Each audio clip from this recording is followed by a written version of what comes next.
how many times you turned heel and babyface in your career so far, because there's still time for more. You might hold the record. You might hold the record. I think Kane's up there as well, but you might hold the record. Did it ever bother you? I mean, I know you said earlier you could, if you get a paycheck, you're doing it, but do you think it ever affected you? And how do you kind of, I mean, I know you can kind of take it in your stride now, but did it bother you at any point? Oh, I think it's super frustrating because, one of the things that turning does, I think, is it made it hard for me to develop a consistent identity, to sell merch. I mean, that's the thing. Merchandise is a huge part of our industry, and you have to have a really solid run either as a really dominant heel where people want to buy your stuff because you're the anti-hero and they like it, or you need to have a solid run as a babyface where they love your stuff and everybody wants to buy it. When you're flip-flopping, a lot of times you're pissing people off, so you're constantly dividing your audience early in your career, which is very tough. And on one hand, it's a nod to your ability to work in the ring, to be able to switch gears, because sometimes people have problems shifting gears between heel and babyface. So on one hand, yes, it showed that I was able to do well in any situation I was put in, character-wise.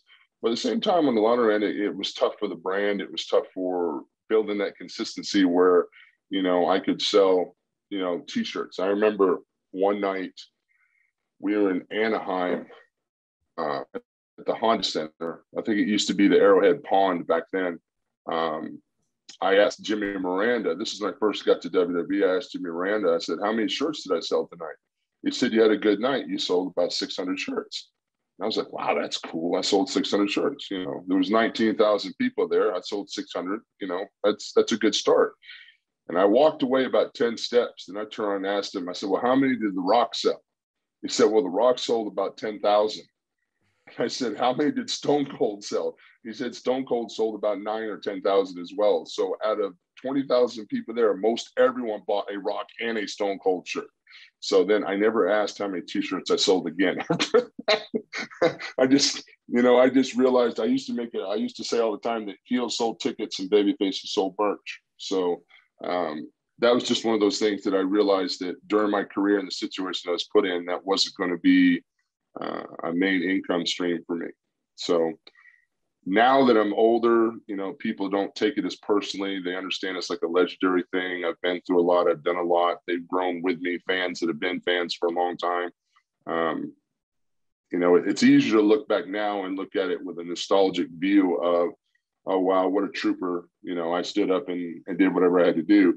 But during the situations, most people thought I was just like schizophrenic and they didn't understand what I was doing and why I was doing it. Usually it wasn't up to me. There was a hole somewhere in the roster, a hole somewhere in the card that I had to fill. So I think that was my thing. I was like for a long time, instead of being the attraction that I could have been, a lot of times I was an attraction, which, I mean, I've had a great career. I'm not knocking that at all. But a lot of time I was like the building maintenance guy. I'm running around fixing pipes and fixing electrical and filling all these holes because, I could step into these roles and help this guy get to the next level or this celebrity do this and not really take as many hits on my persona or my image as bad, but it was frustrating a long time because, you're just like, why am I doing this? I was fine last week. What happened in 6 days that made me lose my mind, So, but that's the entertainment industry, I guess. So, you take the good with the bad. I mean, sure, it would have been nice to have a career that was a little bit more consistent, a little bit more solid. Yeah, but, at the same time, I've got a very unique career and I've been fortunate enough to wrestle pretty much everybody that's ever been anybody in this industry I've had a chance to compete with. And some of the ones that I haven't competed with yet are in AEW. So I've got nothing to complain about whatsoever. I'm the luckiest giant walking the planet right now.